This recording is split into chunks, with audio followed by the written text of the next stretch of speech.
I'd like to just call it the Hummel, but its correct designation, and this is quite a mouthful, is the Panzerfeldhaubitze 18M auf Geschützwagen 34 SF Hummel SDKFZ 165. So say that after a few wines and you're doing pretty well. This vehicle went into sort of a design era in sort of late 42, where the Germans were looking at a new self-propelled platform. So they wanted to mount the 10.5 centimetre gun on a Panzer III chassis. That got scrapped in order to put it on a Panzer IV chassis. Again, only one prototype of that was made.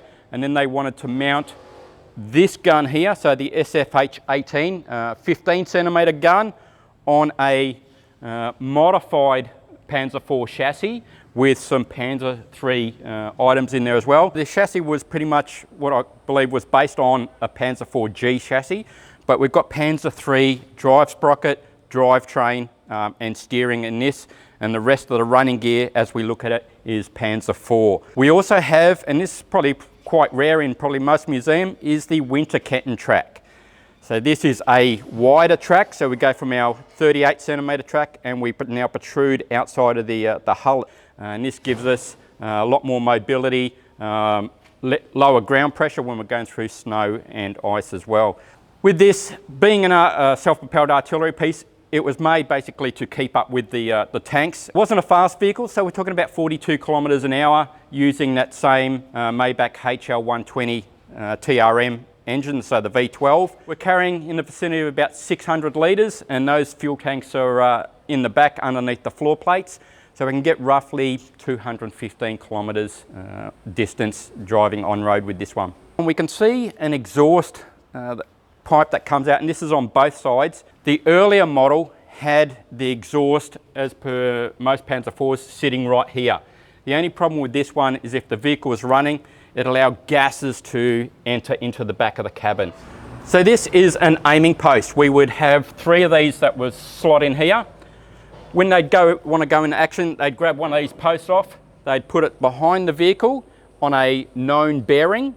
So then they'd do a 180-degree back bearing and they could accurately aim the gun along with using the gunner's sight. Obviously we have the 2 doors that open up the back. From here they would mount a wooden platform where they could load the rounds ready to go. It didn't carry a lot of rounds. There's only 18 that were stowed inside the vehicle. We had a munitions Traeger, which came out a year later. This was essentially a Hummel, but with the gun removed. They mounted a 10mm plate, which was bolted on the front, not welded, because then that plate could be removed and a gun fitted if required. With the munitions Traeger, it said it carried a height of ammunition racks within the cabin. If anybody can let us know how many rounds this carried and the source, that would be great. When this gun or the vehicle was in motion, those mounts come down and the gun could be locked into place. This is probably the most important component that I would think is in this vehicle for a Soviet winter, is that little pipe down there. We have cabin heating. Central heating, if you want to call it that. So hot air from the engine bay would come into the cabin and keep you hopefully nice and toasty and warm, because this top piece could be fitted with a canvas cover as well in not so nice conditions. Early vehicles of the Hummel also come with a wire cage, so this stopped grenades from being thrown onto the roof. You'd be in strife if enemy infantry were close enough to throw grenades in. Well, that's it. And incidentally, with this, they didn't have too much in the way of personal protection, but they did carry one MG34 and a couple of machine pistols as well. So the MG34 would sit in a bracket up on the right-hand side of the superstructure there. This is a derivative of the SFH-18. This is, in its true form, a howitzer. So we know that the English word howitzer comes from the Czech word of hofnis, which means to heap.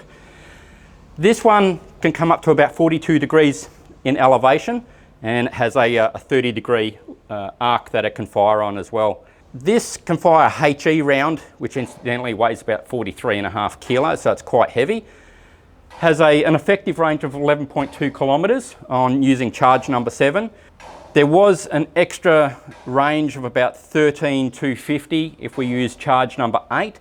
But there was recommendations that a muzzle brake was fitted to this vehicle. So incidentally, early versions of these were fitted with muzzle brakes as well. This had a rate of fire of about 4 rounds per minute. And as I said, we carried 18 rounds, 2-piece rounds. So we loaded our projectile first, followed by the charge bag behind it. The gunner sits on the left here. He has a ZE-34 gun sight used in conjunction with the aiming post as well. Within the cabin itself, we have a crew of 6. So we have the commander, we also have the driver, and we have a gun crew of 4. And from there, the munitions trader would be behind and they would bring the ammunition over. The only problem with this gun that I could see was that with its planning range or its effective range, it wasn't as good as the Soviets. So their 122s and above could actually outrange these guns anywhere between 4 and 7 kilometres. So even though they were a heavy field howitzer, they didn't have that extra range that the Soviets had. The superstructure that we have, this is essentially just a 10mm plate, so it'll still protect you against small arms and if you had any fragmentation coming in your way. But it was essentially an open top vehicle, so you were vulnerable, especially to plunging fire and all that sort of stuff as well coming back at you. Compared with most of the other surviving Hummels around the world, quite a good exhibit. It's mostly all original, yeah. No, so where we started with this was the floor plate and the sides of the hull. I think there's a picture getting around out there of it blown up in pieces. Bits of the floor and bits of the sides and the front plate and everything. And yeah, it was pretty sad. It was so hard because of the amount of small pieces we had to join back together and try and figure out where they went. If you had a piece with no edges, then it could be from anywhere. So we had 2 side plates made completely, cut out by laser.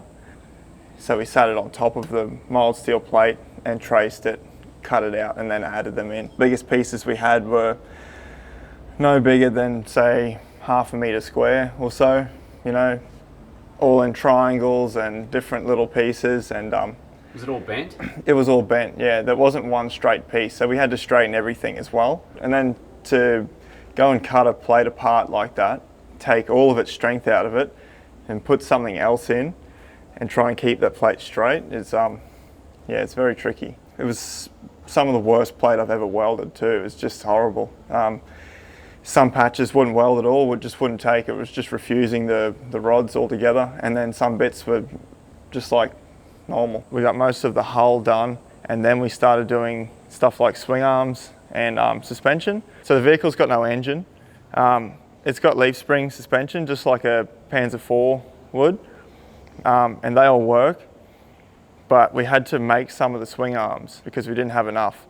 So we call them wheel stations. They're basically just suspension unit with leaf springs, same as a Panzer IV. Yeah, it's very tricky because it's a tapered cone, this piece here. So we've actually had to press this piece individually, and everything is handmade. There was no, none of that was laser cut or CAD drawn. So All made by hand. all made by hand, yeah. We had some that were good enough to copy off. I just marked everything out on the bench flat, just had to box everything up and make it all by hand. Even the swing arms, the actual swing arms themselves, we made by hand as well. And then welded stub axles off for the wheels. That was a massive job, yeah. So this is like a reverse cowl for like a supercharger. It's basically a vent to expel any extra brake dust. I just had that one to copy off. Yeah, it was a very challenging shape. It was a very difficult sort of a thing to make because it tapers upwards and outwards and it's rounded. It's not perfect. It was one of the earlier things that I did, but yeah, you can clearly tell it's not original. It's not all pitted and weathered like that one is, but it's still cooler.